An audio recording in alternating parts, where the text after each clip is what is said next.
Selamat pagi. Pagi, luar biasa. Tuhan Yesus berkati. Dia sudah bangkit. Once again, dia sudah bangkit. Dia sudah bangkit. Ibu kepala sekolah, para wakil kepala sekolah, Bapak Ibu guru, adik-adik semua, dan banyak SMA swasta Kristen atau Smash Kris. Smash Kris, kita coba membayangkan seperti kita sementara di smash oleh Tuhan Yesus. Smash, kita dikejutkan. Smash, Kris kita bisa kita artikan, atau Kris itu adalah Kristus, bisa juga Kristina, bisa juga Kristian. Yang smash artinya dia selalu aktif, dia selalu kreatif, dia selalu dinamis, dia selalu inovatif. Saya kira itu yang menjadi visi dan sekolah yang namanya Smash Kris. Silakan saja semua orang akan memberikan tafsiran ya, karena semesta tafsiran, semesta makna terbuka untuk semua, tergantung dari main cara berpikir setiap kita. Before and after, begitu kira-kira. Ya Ibu Sepakwa atau Hamalo ya. Jadi sebelum dan sesudah.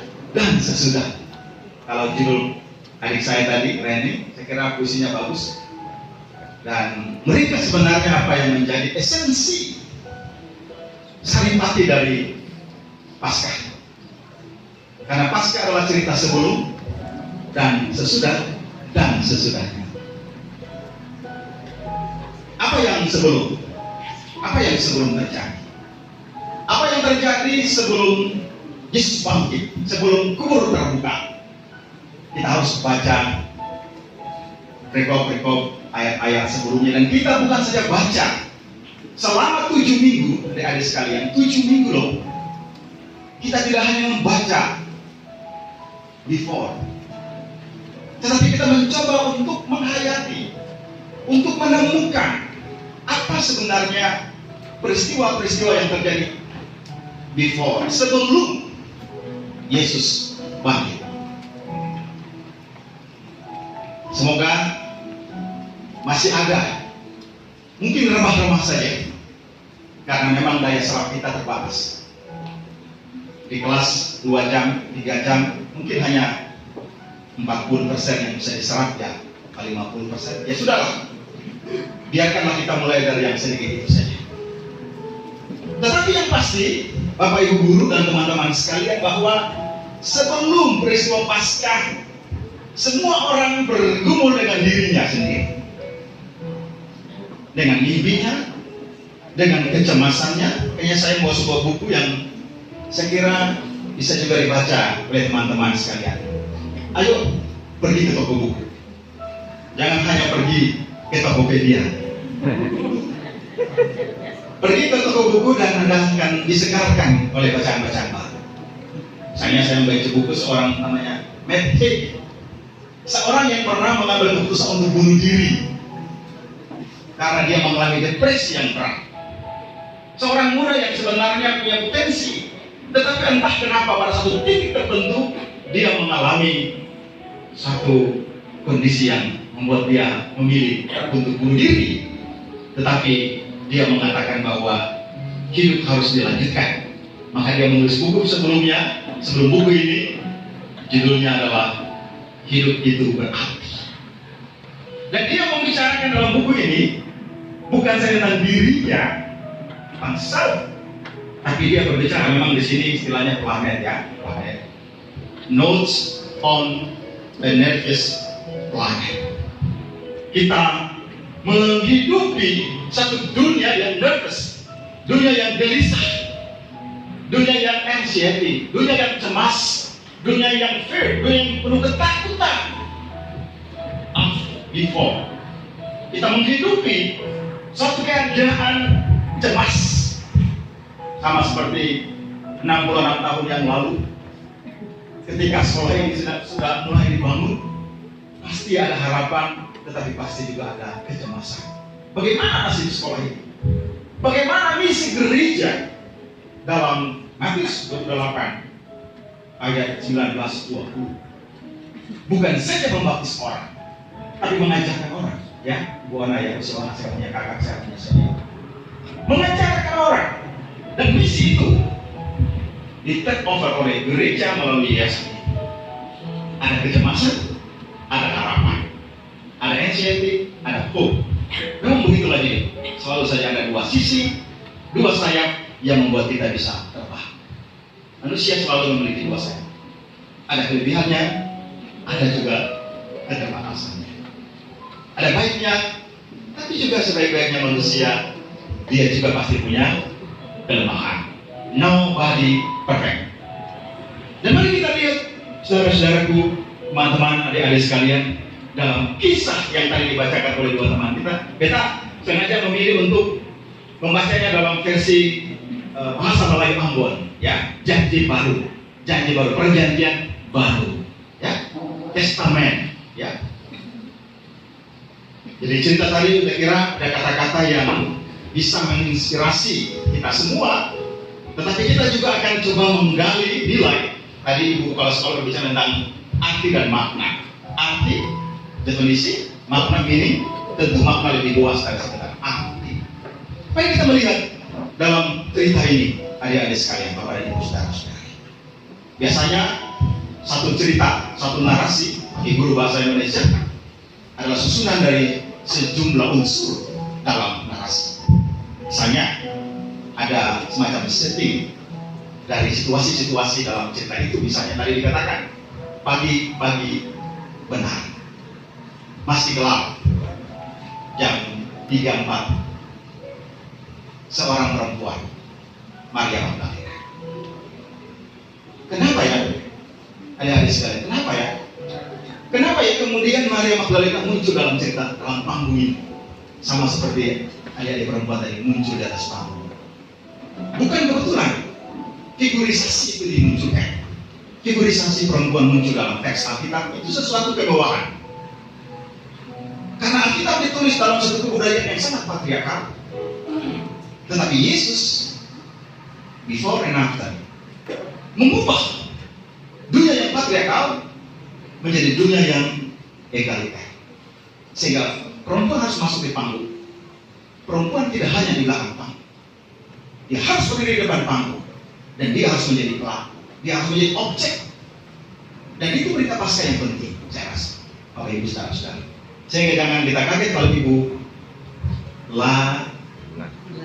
Ani. Karena ada kaitnya channel Ibu Lana, seorang pendeta juga, adik berkakak, muncul di panggung. Jadi mari kita berikan tepuk tangan untuk perempuan-perempuan. Tanpa perempuan kita tidak ada di sini. Beta semua bilang gini, saya jangan sombong. Saya bisa sekolah sampai S1, S2, S3 dan entah macam-macam yang lain. Tapi karena mama busu ini, mama Rika yang kebaya busu ini, yang tamat SD ini, yang sombayang dan kerja kursi perempuan. Paskah harus mengangkat perempuan di tempat yang tinggi. Dan perempuan yang sedang menghadapi peristiwa Paskah di sini, before and after, ada perempuan yang bagaimana?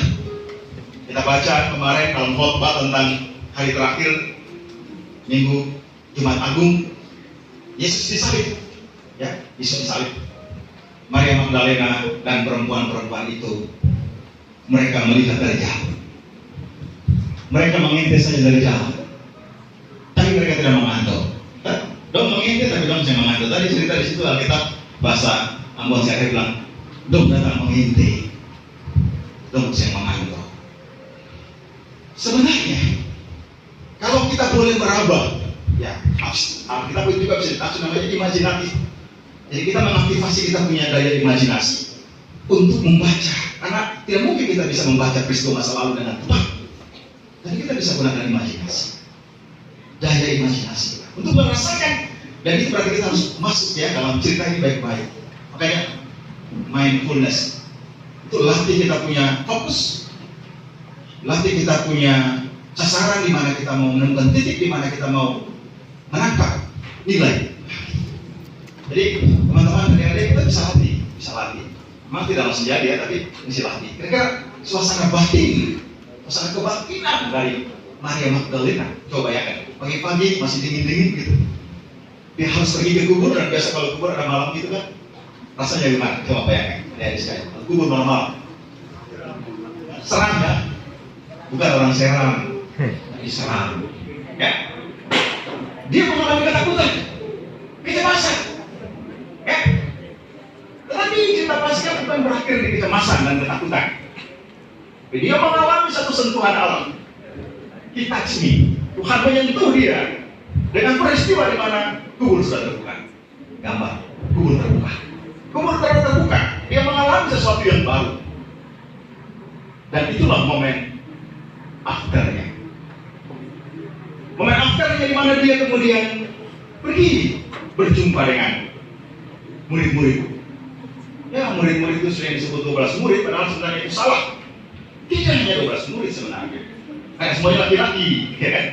Tidak ada perempuan, padahal kita baca kitab, murid-murid perempuan disebut murid-murid Yesus. Jadi jangan ragu, jangan khawatir, adik-adik sekalian, temukanlah apa yang tidak terlihat dalam teks. Tidak apa-apa itu, kita membuka diri untuk itu. Jadi, adik-adik sekalian, Maria Magdalena, ya, cerita itu kan dia kemudian pergi kepada Simon Petrus dan tidak disebut namanya, tapi dikasih kodenya, dikasih clue-nya. Murid yang dikasihi Yesus. Siapa namanya kira-kira anak-anak? Siapa nama orang itu? Yohanes. Yohanes. Kenapa namanya Yohanes? Karena yang tulis itu adalah Yohanes juga. Jadi saya tak ada punya nama. Tapi betul itu Yohanes. Ya, murid yang dikasih oleh Tuhan Yesus. Kenapa dia dikasih oleh Tuhan Yesus? Kenapa kira-kira? Biasa kalau murid-murid dikasih oleh guru itu kira-kira kenapa ya? Kenapa? Kemarin kita pegang tangan anak sini, ada ibu guru sudah pensiun, umurnya 67 tahun ya, namanya betul lupa tapi marganya itu marga Bujang, Pambujang itu mata tulang, itu punya marga suaminya Engko, ya? Untuk guru SMA 1. Jadi banyak sekali siswa datang, ibu guru. Pendeta-pendeta datang, ibu guru, ini siapa? Ini siapa? Nah, itu sudah lupa, kan itu bilang, biasanya yang ketemunya tuh di sekolah kan guru muridnya banyak, yang atau suka ingat itu anak-anak yang kepalangi. Nah, yang kepala-kepalangi itu biasa guru-guru lebih cepat ingat begitu. Jadi silakanlah kepalanya dikasih angin. Ya, kita lihat di sini teman-teman sekalian, para bapak ibu guru semua, bahwa setelah Maria Magdalena disentuh oleh Allah dalam peristiwa itu, dia berjumpa dengan murid-muridnya yang lain, konco-konconya, teman-temannya yang lain, Simon Petrus, Kefas, ya, kemudian Yohanes lagi. Nah kita lihat ada perlombaan lari di situ, ya dalam cerita itu ya. Pagi-pagi rupanya ada latihan lari karena memang mesti pagi-pagi lari-lari begitu, supaya jangan kedinginan. Bisa kita juga membayangkan itu, suasananya menjadi hidup. Kalau kita tambah bumbu-bumbu seperti itu, disebutkan di situ bahwa Yohanes lari lebih cepat. Mungkin Yohanes dibanding dong besar ya, itu mungkin badan sedikit besar, karena dong nelayan-nelayan jadi badan besar. Tapi Yohanes ini biasa kecil-kecil saja. Dia lari lebih cepat. Jadi dia lari lebih cepat. Pertanyaannya, kenapa dia lari lebih cepat? Kenapa dia lari lebih cepat? Kenapa ya? Kenapa seseorang lari lebih cepat? Apa yang mendorong seseorang untuk lari lebih cepat? Apa? Penasaran, apa lagi? Aku sudah bisa membuat orang lari lebih cepat loh. Dengan disangka under pressure, di bawah tekanan orang kerja lebih cepat. Yang kadang untuk kejar target, orang kerja lebih cepat. Jadi dia lari lebih cepat persen. Dia lari lebih cepat, Yohanes. Dia lari lebih cepat. Dan mungkin dia juga mempunyai satu harapan untuk meraih sesuatu lebih luas. Ya. Jadi kalau di sekolah ini kan kita juga diharapkan lari lebih cepat, iya kan? Jangan terlalu lambat juga. Dunia berubah cepat. Tadi kepala sekolah bilang perubahan, transformasi. Seorang filsuf namanya Herakleitos, dia bilang ini, segala sesuatu berubah. Yang tidak berubah hanya perubahan itu sendiri. Sejak pagi kita lihat perubahan terjadi, mulai dari cuaca berubah, temperatur naik turun, kering kanan dan segala berubah. Semua itu adalah sesuatu yang terjadi. Yohanes lari lebih dulu, Petrus juga ikut dari belakang sama-sama. Lalu tadi dalam cerita Ambon sehari-hari, dia mengintip ke dalam lubang kubur. Apa yang dilihat di sana? 2 kain kain kafan itu kain putih ya. Orang mati bungkus yang kain putih, ya kan? Dulu ya di zaman Alkitab perjanjian lama, Israel, Yahudi, Judaisme, juga kain galuh yang di kepala. Itu tanda-tanda saja yang menegaskan, yang membuktikan. Jadi sesuatu itu harus diverifikasi. Ibu guru, bapak guru bercerita di kelas, harus ada verifikasinya, harus ada bukti-bukti, harus argumentasinya.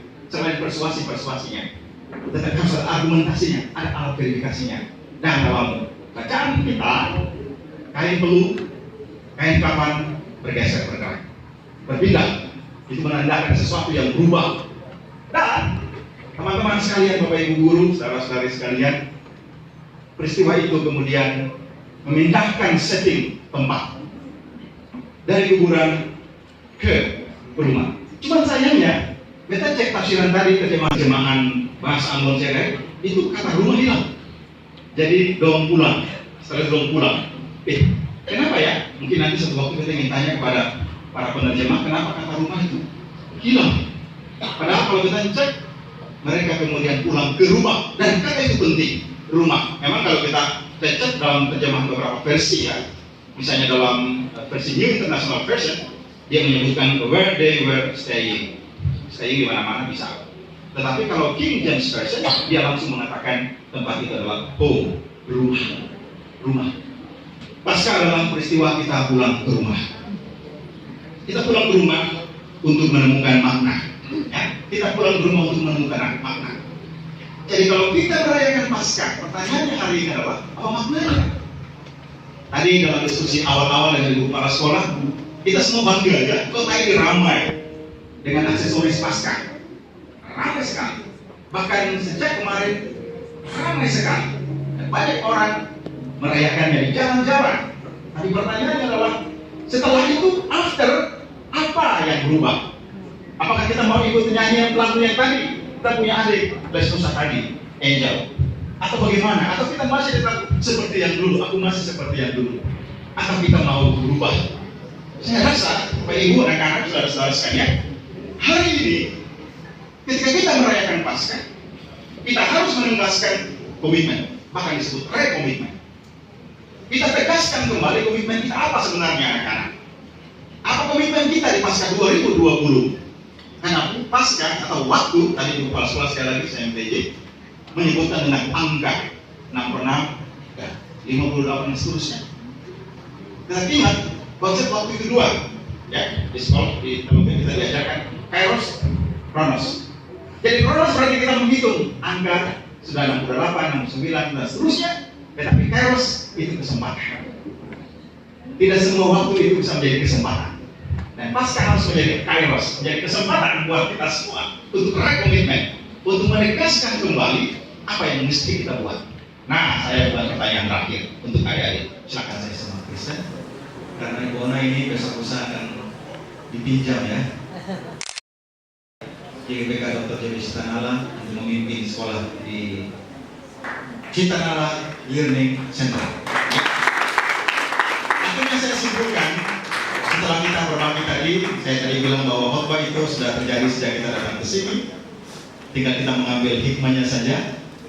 Maka kita akan fokus pada tema kita. Saya lihat kalau tema ini kita translate ke dalam bahasa Inggris, mungkin istilahnya itu lebih apa ya, proclaim a liberating Easter. Easter itu ada masalah juga dengan Easter dan Passover. Tapi nantilah, bukan di Google saja. Easter itu lebih cenderung berkaitan dengan penyembahan kepada dewa tertentu. Tapi Passover yang melewati atau menyeberangi itu menggambarkan Pesak itu peristiwa di mana kematian anak sulung, kemudian ada tanda, lalu kemudian malaikat maut menyeberang atau melampaui tempat itu sehingga ada kehidupan. Passover itu istilahnya. Tetapi itu proclaim, bahasa Indonesia mewartakan, ya. Itu berarti teman-teman sekalian tadi Angel betul sekali bahwa berita Paskah harus kita wartakan, harus kita proclaim. Kita bicara proclaim, itu berarti sesuatu yang betul-betul sangat kuat, seperti waktu 17 Agustus Soekarno-Hatta memproklaim, memberikan pernyataan tentang kemerdekaan, ya, freedom. Nah, membebaskan teman-teman sekalian, Bapak Ibu saudara-saudari. Itu ada dua istilah dalam arti membahaskan freedom. Freedom from dan freedom for. Jadi bebas dari apa? Before tadi itu. Bebas dari apa? Bebas dari dosa. Bebas dari cara hidup yang lama. Bebas dari kecemasan. Bebas dari ketakutan. Bebas dari kekhawatiran. Itu before. Bebas dari, freedom from. Tetapi freedom juga ada for. Untuk apa? Teman-teman, Bapak Ibu saudara. Sekali lagi saya merangkum saja dari suasana dan nuansa dari semangat perayaan ini, bebas untuk berubah, bertransformasi. Yang saya simbolkan di sini simbolisasi dari warna ungu, ada ungu hijaunya juga ya. Itu kematian kepada kehidupan, warna putih, harapan, hope. Jadi hari ini kita merayakan Paskah dalam semangat untuk bertransformasi dari cara hidup yang lama, cara hidup yang baru, dari cara berpikir yang lama kepada cara hidup yang baru, perilaku sifat yang lama kepada sifat yang baru, dan tidak mungkin ranting ini akan tetap bertumbuh, bahkan berbuah dan berbunga kalau dia tidak tinggal di dalam Yesus, jadilah muridnya, maka kamu akan berbuah. Tuhan memberkati.